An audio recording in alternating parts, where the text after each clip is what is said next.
What's up, guys? Zero Skater here, and as you all know, I'm sure the big press conference by Restoration Games was today, and I'm fresh off the press conference, and I want to share with you guys some of the information that we were given about what Restoration has coming up in the future, and mainly, of course, Unmatched.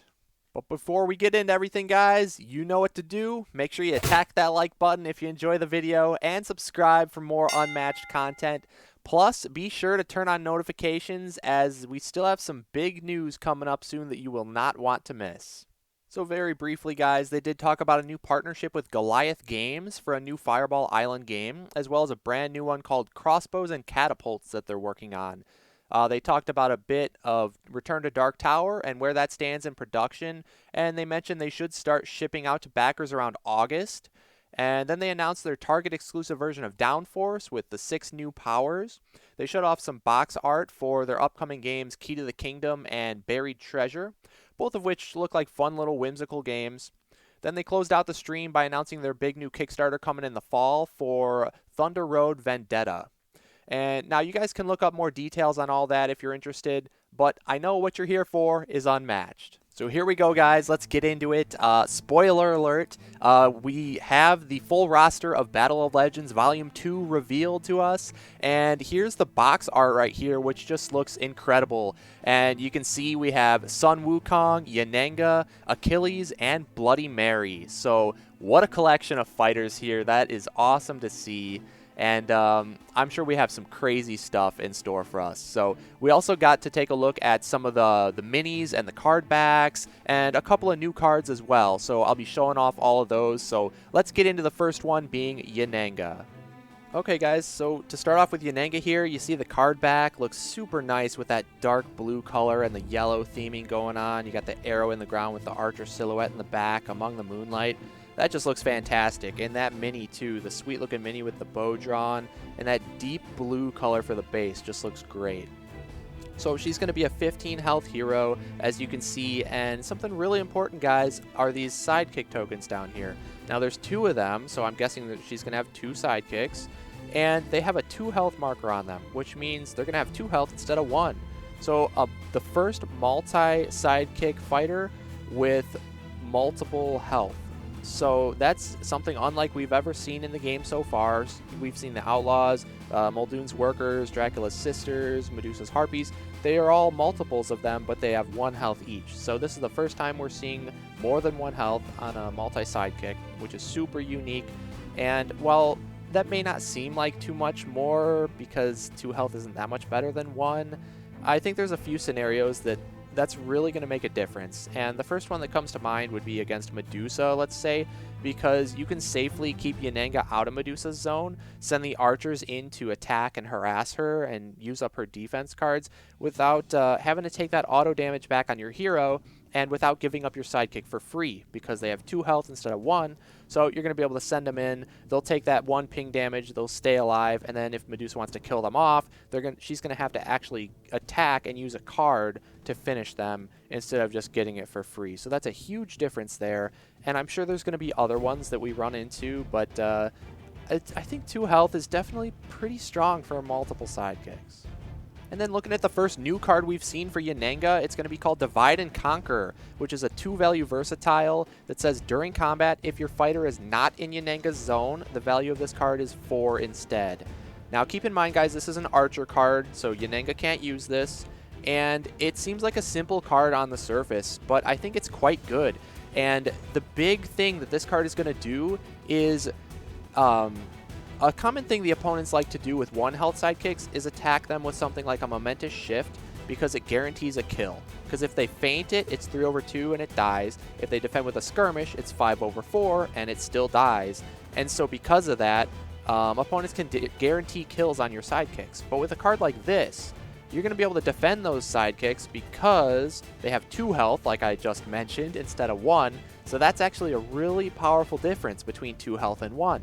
You're going to be able to defend bigger attacks, barring a few things like Excalibur or Larger Than Life, but who's going to waste those attacks on a sidekick? So yeah, this Divide and Conquer is going to be really powerful, I think. It's really going to help your archers survive when they wouldn't otherwise. And They can use it to attack as well, but it's more telegraphed. And if it gets fainted, it's no damage, so that kind of sucks. But I think as a defense card, especially, this card is going to be very strong. And it seems simple, but I think the mind games that it makes, the opponent can't just throw out regroups to expect you not to defend and just kill off your 1 health sidekicks for free and draw 2 cards. They're not going to be able to do that kind of stuff anymore with Yennenga, because the combination of powerful defense cards like this and the 2 health instead of 1 is really going to give them a lot more survivability than they otherwise would have. And then, guys, we have some other Yennenga cards to go over. I know you've probably seen them before. They were revealed previously, but I want to cover them in this video just so we can get more of an overall sense of how we feel Yennenga is going to play. But we got this scheme card here called One with the Land. And it says move each of your fighters up to 2 spaces. Each of your fighters recovers 1 health and draw 1 card. So if you think about this closely, moving your fighters up to 2 and drawing a card, that's a maneuver action, plain and simple. But then each of your fighters also recovers 1 health, so that's the bonus of this scheme. Now, I don't know how good this is, because I don't see a ton of situations where your archers are going to be left at 1 instead of actually dead and finished off. I feel like they're going to most likely be at 2 or 0, not often 1. But, you know, in the Medusa scenario I talked about where she pings it down, you could heal it back up to full, so that's pretty good. And of course, getting a maneuver plus a bonus of a heal is not bad at all. It's just not a super amazing card. It's not super impactful. So One with the Land, it's an okay card. And then we have Shield Formation here. It's the blue 3. It says immediately your opponent may discard a card. If they don't, return a defeated archer to a space in Yennenga's zone. There's 2 copies of this, so this seems like a pretty good card. You got to look at it in 2 different ways, right? There's the scenario where you get to make your opponent discard a card. That is basically a Clutching Claws or a Hiss and Slither from Medusa. Granted, this is a 3 value, whereas Hiss and Slither is a 4. So it's a little bit worse, but still quite a good card. The opponent does get to pick the card they discard, so it's not as good as an ambush or something that's random, or something like Snicker Snack where it's a chosen card, but it's still pretty good if you compare it even to Hiss and Slither. And then the other option is you return a defeated archer to a space in Yennenga's zone. So that is almost comparable to a Defenders of Sherwood from Robin Hood's deck, let's say. Although you don't get to draw a card, your archer has 2 health instead of 1, so it's a trade-off. It's a comparable card. I think both options for this card are quite good, except any card like this and Steal from the Rich from Robin Hood's deck, any card like that that gives your opponent the option, of course they're going to pick the option that benefits you the least. So you're always going to get the worst of the available options, and because of that, that drops the overall power level of a card like this. So it's kind of hard to say if this one's going to be any good. I think it'll be decent for sure, but I don't think it's going to be amazing. And then we have Surprise Volley here, the 3 value attack card. There's 3 copies of this one, and this one says immediately you may return a defeated archer to a space in the opposing fighter's zone, and if you do, that archer is now the attacker, and if you do not, you gain an action. So unlike the other card we just saw, this one you get to choose the option. So you always get to pick the one that's going to work best for you in that scenario, and that definitely increases the power level here. So your options are returning a defeated archer, which, again, that's a 2 health archer, so that's pretty good. And the archer being the new attacker, that's probably not going to matter too much in too many scenarios, but it would for something like, let's say, Counterpunch or a skirmish. If you didn't want them to be able to move Yennenga herself, you'd be able to switch the attacker to the archer, and they would move the archer instead of Yennenga, so Yennenga would stay in place. So there's going to be some fringe cases where that actually helps out, but in general, it's not super impactful, I don't think. And then looking at the other option, I mean, just a 3 value attack that says gain an action. It's kind of like a Jeet Kune Do. Of course, it's a blank Jeet Kune Do, but a lot of times you could look at the Jeet that swaps spaces with the heroes. You can look at that one as kind of a blank a lot of times, and I mean, that's still okay of a card. Gaining an action. At worst, you can just use that action to maneuver, in which case it's like saying draw a card, except you also get the added movement effect. So that's really good still. So Surprise Volley is going to be quite a strong card, I think, with that flexibility. And then looking all the way back at the first revealed Yennenga card when we first found out about the fighter, it's going to be Point Blank. So that's the 2-value versatile here. That's Yennenga specific, so the archers can't use this. But it's going to say after combat, if the opposing fighter is adjacent to Yennenga, deal them 2 damage. So basically that's a counterpunch effect, except the big differentiation here is that this can be feinted and counterpunch cannot, which is part of the reason counterpunch is so broken. But also this is a 2-value instead of a 3 like counterpunch, so there's another little nerf there. But with the feint thing, that's the biggest issue here. So if Yennenga's attacking when she's adjacent, it's super telegraphed, right? So the opponent can defend with the feint, and it's going to cancel out, and this is going to deal no damage. And if she is defending with this card, a 2-value defense isn't great. And it also only works against melee fighters because they have to be adjacent to Yennenga for this effect to trigger. So it's a pretty telegraphed card, although 2 auto damage is really strong, so you can't complain about that. There's 3 copies of this in the deck, so that's a lot of potential auto damage. And one thing, too, to think about with when I said it's telegraphed as an attack, the opponent will likely feint you when you're adjacent to them. That also opens up the room for mind games, because if she has some big value cards without effects, or effects that you don't really care too much about, like any 4 or 5 value attacks, she can throw those out when she's adjacent, and your opponent expects Point Blank, so they feint to try to cancel that damage, and they get hit with just a big value card, and they wasted their feint. So I'm really hoping to see some big value attacks in Yennenga's deck, so that opens up those mind games. But overall, I think Point Blank is a pretty good card. So overall, guys, with Yennenga, I mean, she's going to be ranged. That's obviously powerful right off the bat. Those 2 health sidekicks, I think, are actually going to come in handy a lot. And with all the recursion that they can do and even healing, they're going to kind of always be there. You know what I mean? It's kind of like facing Muldoon, where you feel like you don't even want to deal with the workers because he's got 2 call for backups that brings all of them back at once, and so you could potentially be having to deal with 9 sidekicks throughout the course of the game. And so because of that, you kind of just want to ignore him and just try to get to Muldoon himself. And I feel that's kind of how Yennenga's going to be. You're not going to want to put in all that damage and resources into killing these guys off just for them to come back, and with multiple health at that. So they're going to be a big pain in the butt, and I think Yennenga is going to be quite strong from some of the cards we've seen so far. And yeah, I don't know. We're going to have to see how good she actually turns out to be, but I'm thinking Yennenga is going to be quite strong. So let's move on to the next fighter, guys. They revealed today. It's going to be Achilles, and he's got the sidekick Patroclus with him. And now this is a super sweet, again, card back, and the mini, especially with the spear and that shield, that looks so cool. I'm really happy to have like a character from Greek mythology in the mix. So looking at his health dial, I mean 18, that's massive. That's another, that's Arthur level health, which that's just a ton. And then Patroclus only has 6, but that's a little bit on the lower end for a single sidekick nowadays. We've seen some big ones like Wiglaf and Huntsman with 9 health, and Watson and Jabberwock with 8, so 6 is a little weak. But from what they said on the stream, it said something along the lines of, you want to keep Patroclus alive, but when he dies off, Achilles gets angry and he wants to get vengeance on his foes.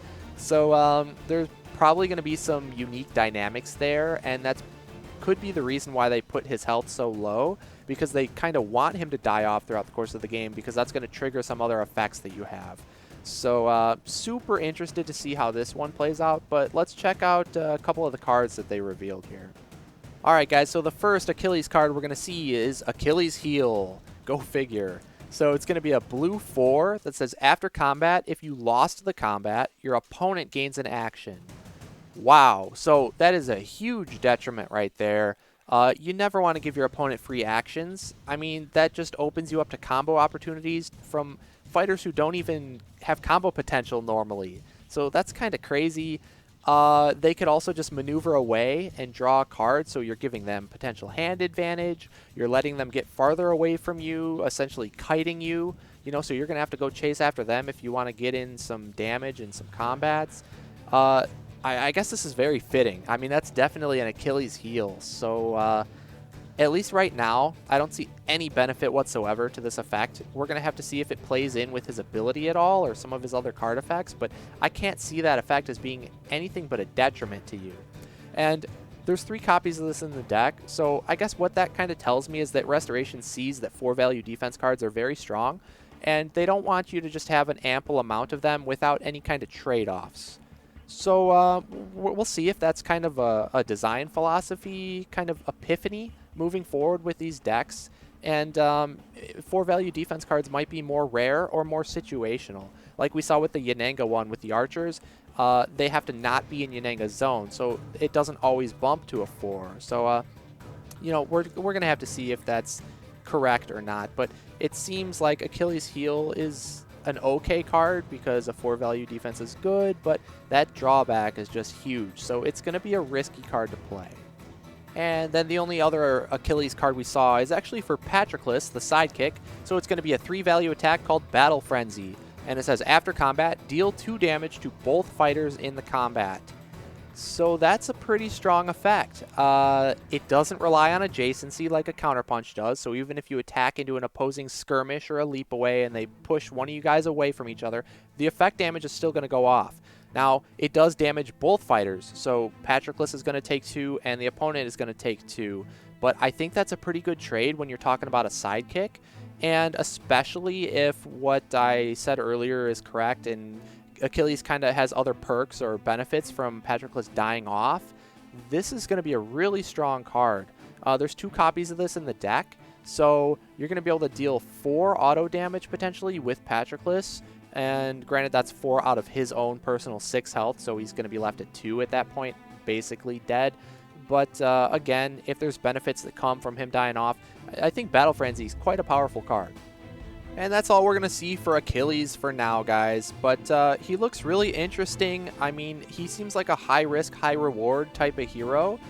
With the Achilles heel and with the Battle Frenzy, you have really, like, strong effects or values, but with potential drawbacks as well. So, it's going to be super interesting, too, if you want Patroclus to die off. That's going to create interesting gameplay for the opponent because, you know, if you use your sidekick as a meat shield, they have to a lot of times get through your sidekick in order to reach the hero. But they're not going to want to do that with Patroclus. So honestly, it's kind of like Willow and Terra in that situation because you don't want to attack Terra because you know she's just coming back. And you don't also want to attack into the Knowledge of the Craft for her to recycle cards and get free value. So you want to avoid Terra, and that might be the same thing here with Patroclus because you don't want to kill him off because you don't want to trigger Achilles' Rage, let's call it. And Battle Frenzy, though, is going to help you do that yourself in a way because you can take away 4 out of the 6. So I don't know. It's going to be super interesting. We don't know too much for now, but I'm really excited to see how Achilles turns out. The next one we got to see, guys, is going to be Sun Wukong. So, a lot of people are super excited about this one, myself included. He seems like a super fun character. There's so many different directions they could take him, being like shape-shifting or with all his tricks or his extending staff or whatever. You know, there's just a lot of cool things they could do. But what we did find out is that these sidekick tokens, they're actually clones of himself. And any one of his fighters, so any of the clones or him, can play any one of his cards. So, yeah, I mean, that's going to be super interesting. Being able to play any card with any fighter, that'll be a new twist there. And it's really hard to say if that's going to be really particularly useful, and we don't know how the clones are going to work in terms of their health total, or if they get removed from the board with certain effects. So we're going to have to see how they're placed and removed and how they work. But super cool to see, and I'm excited for this one. So one of the 2 cards we got to see here is called Infinite Strikes, and it's a red 2. It's an any, of course, because any of his fighters can play any of his cards. And it says, during combat, for each other friendly fighter adjacent to the opposing fighter, increase the value of this card by +1. After combat, gain an action. So there's 3 of these in the deck. That's a pretty good card. It's like a They Remember at baseline from the Raptors, where it's a red 2 that gains an action after combat. Except you can potentially buff it up, much like They Remember, but by having more friendly fighters adjacent to the opponent. So we saw 3 clone tokens in that last slide, and so this card could be up to a 5 value, and a 5 value attack, gain an action, is ridiculous, honestly. And even a 3 or a 4 value that says gain an action is very strong. So even if you get 1 clone adjacent to the opponent, like in a pin situation, this is going to be basically a Jeet Kune Do, like that Yennenga card we talked about. So Infinite Strikes is going to be really good, I think. And again, we're going to have to see how easy it is to get those clones on the board, but even baseline at a 2, I mean, this card is still very good. And then the other one we got to see today is called Phoenix Form. This one's going to be a scheme that says Sun Wukong recovers 1 health for each clone on the board. So if, again, we're correct in assuming that he can have up to 3 clones, as we saw 3 tokens earlier, this could be a heal 3 scheme, which is very, very good. It's pretty basic because there's no other text on this card. Like the Yennenga one had other effects like moving and drawing, but one of the bonuses of this in this situation is that Phoenix Form is a pass. So when I refer to pass, I just mean a scheme that's not drawing cards or gaining actions, because it's not putting you further into your deck when you're worried about exhaustion. So Phoenix Form being a heal and a pass is super, super strong when it comes to any fatigue scenarios. And, you know, heal 1 is okay. Heal 2 with a pass is pretty good. And heal 3 with a pass is just totally ridiculous. So, again, we'll see how easy it is to get the clones, but I think Phoenix Form is quite a strong card. So overall, guys, with Sun Wukong, I mean, I think we're left in the dark a little more than some of the other fighters we've seen, because it really just depends on how easy it is to put those clones out there or how easy it is for them to get removed. We really got to find out how they're going to work, because they tie in, or at least it seems like they tie in a lot with the card effects that he has. And who knows? I mean, it could be super cool if they were like permanently on the board, except the opponent can pass through them, so they're not obstacles, but they're always there. And something like that would be awesome, but we're really just going to have to wait and see, and I'm super excited to find out how that's all going to work. Okay, guys, moving on to the last fighter that we got revealed for Battle of Legends Volume 2, it's going to be Bloody Mary. Now, this one was a big surprise to me. I did not expect anything like this, but it's super cool. I mean, look at this mini. That's like so abstract, with she's like coming out of the mirror in different angles and whatnot. It's super cool. The card back is very menacing looking. It kind of reminds me of Dracula in a way, with the black and red and like the blood and whatnot. But I mean, they said in the stream that her thing is the rule of 3s, which means, like, they mentioned she wants to start her turn with 3 cards in hand, and then she gets benefits based on that. So that's super interesting, because 3 cards is not very many cards in hand for Unmatched. A lot of times players want to stick towards the limit of 7 or at least 5, so that you feel safe and you have a lot of options and enough defense cards if the opponent is being aggressive. And 3 cards is not that many, so I'm really interested to see what that ability is, but it sounds super unique, because that's something that it makes you play in a different way than any other fighter. So super excited for this one. So again, we got to see 2 cards from Bloody Mary's deck. The first one's going to be called Out of the Mirror, and this art really is terrifying. That's super cool to see. It's only a 1 value attack, but it says during combat your opponent discards a random card, add its boost value to this card's value. So that's an ambush effect, right? But it's nerfed a little bit, because its base value is 1 instead of a 2 from ambush, but still a super strong effect. And it's got a bonus after combat effect here, and it says if this is your 3rd action, draw a card. So again, with that rule of 3s, if it's the 3rd action, you get a bonus draw on top of that. So if you do trigger that effect, that's huge hand advantage, because the opponent lost 1, you gained 1, and that's huge for 1 card. So I don't know. We don't know how she's going to gain actions yet.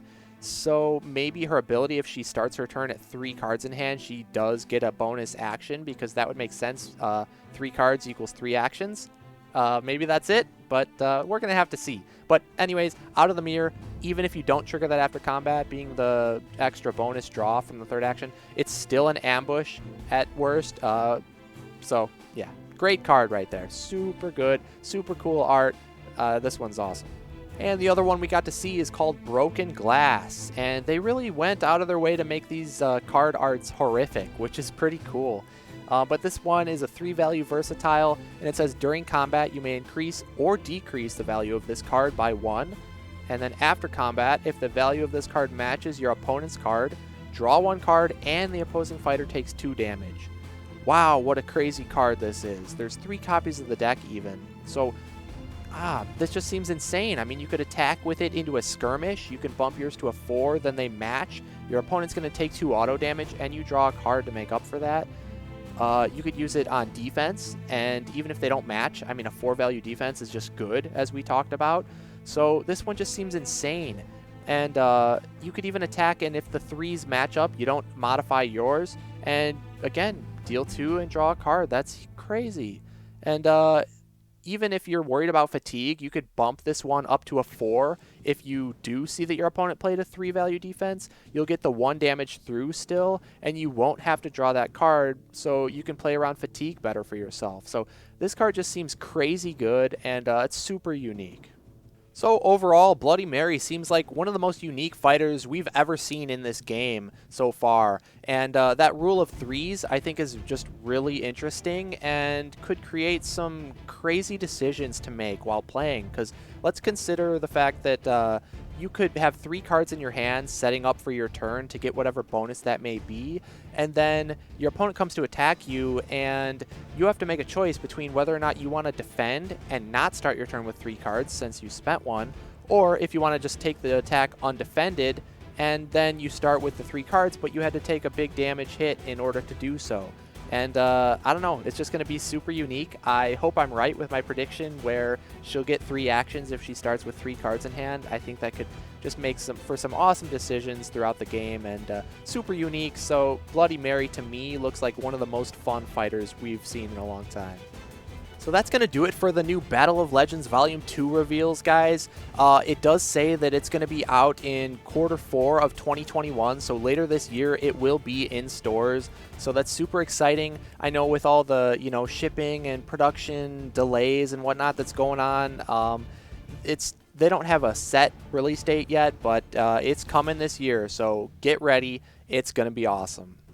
But that's not it, guys. So one huge announcement they made was that they are going to be releasing an Unmatched Digital Edition.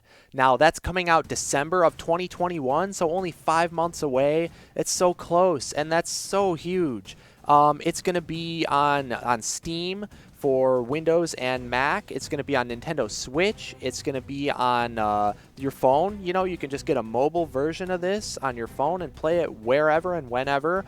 It's going to have cross-platform multiplayer, so you're going to be able to play with anybody else regardless of what platform they're using. You're going to have a solo mode where you can face the AI and set difficulty levels. And they're going to release more and more maps and heroes in the future as available in the app for purchase. So this is so huge for the game. It's coming out super soon, which is really surprising that they've kept it quiet this long. And just what this is going to do for the whole community, growing the community and getting a bigger fan base, and even for competitive play potentially. Just the more people that get into the game, the more people might find interest in competitive play, and that could help grow the tournament scene. And it's just going to be huge, huge, huge for Unmatched. So I am so excited about this. It's awesome. So guys, Restoration is going to be partnering with a company called Acrum in making this digital edition game, and I'm going to put a link in the description below so you guys can go check out that official site. You can enter your email there if you want to be notified of any developmental updates, and you can check out some more of the images and stuff they have on there. They have a super awesome intro video that you guys should definitely go check out, so I'll put the link in there. But let's take a look at a couple of the pictures they have on their site. So looking at this first one, it says on the side you can see the menu, and it says My Collection. You can find an online game or a local game, and so that makes me think you can just play through maybe Bluetooth or whatever locally, or you can match up to somebody across the world online, so that's super cool. We are going to be starting, I believe, with the 4 Battle of Legends Volume 1 fighters. So as you can see in this picture, you got Sinbad, Arthur, Medusa, and Alice. I'm pretty sure those are the ones who are going to be available upon release, and they're going to be adding more that you can purchase later on down the road, as far as maps and stuff too. So I'm pretty sure that they said in the stream that it's going to be very difficult to get IP characters in here, so we may not be able to see the full roster, which is kind of a hindrance in terms of competitive play at least, but that's not going to stop this from being just an awesome way to play with any of the public domain fighters with anybody across the world super easily as well. I know we have TTS and Vorpal, and in the Discord people find games and whatnot on there, and it's relatively easy, but you still got to put yourself out there and ask for games and whatnot, and it's not always easy to coordinate schedules with people. So if we have a good online matchmaking system with this, that's really going to help out. But let's take a look at this next picture here. So as you can see, we got Medusa, Sinbad, Arthur, and Alice, like I mentioned. So the 4 Battle Legend 1 characters. You can also choose a random hero, and you see it lists the special ability down there, so you can choose. Let's take a look at some more. We got, it shows them all on Marmoreal in this picture here. And as you can see, Medusa is a human, so is Arthur, but then Sinbad and Alice, it says easy, so I'm assuming you got a human on each side and a computer on each side. So that's really cool that you can play with AI. I really hope that the AI is good quality, and I'm sure it will, because everything Restoration does is good quality, or else they wouldn't release it. But yeah, that's going to be super cool to be able to set your difficulty setting based on your skill level. As you can see here, Alice is set to easy, Arthur is medium, Sinbad is hard, so there's at least going to be 3 levels of difficulty you can choose from. Being able to randomize your hero is super cool. You can play 1v1s, 2v2s, you can do local or online. I'm really interested to see if there's some kind of ranked matchmaking system, and just the ease of access that this is going to add to the game is just going to be huge for growing the scene and the fan base. I'm somewhat of a Hearthstone player myself, so it's so convenient to just open your phone, pull up the app, and start playing a game in like a matter of seconds almost. So hopefully the matchmaking is quick like Hearthstone is. I know it's going to depend on how many people are playing the game actively, so it might be a little bit difficult, but hopefully we get a lot of people in from this. Hopefully there's some kind of ranked matchmaking system, and hopefully it just helps grow the game and get more people playing the game that we all love, which is Unmatched. And I think the app, the digital version, is just groundbreaking, and I'm super excited to see where that takes the game in the future. But that's going to do it for today's video, guys. I don't want to ramble on too long for you. I'm sure you've heard me talk long enough, and just get in on the hype with Battle of Legends Volume 2 and this new digital Unmatched. I think they're both fantastic news. Kind of sad that we didn't get to hear more about Unmatched during the press conference, but they have other games to talk about too. Restoration doesn't just do Unmatched, unlike what many of us kind of think. But anyways, yeah, it's awesome news. Can't wait for this stuff to release. And again, we got some big news coming up still, so stay tuned to the channel. Make sure you're subscribed and got those notifications turned on. And thanks again for watching, guys. I'm ZeroSkater12, and I'll see you next time.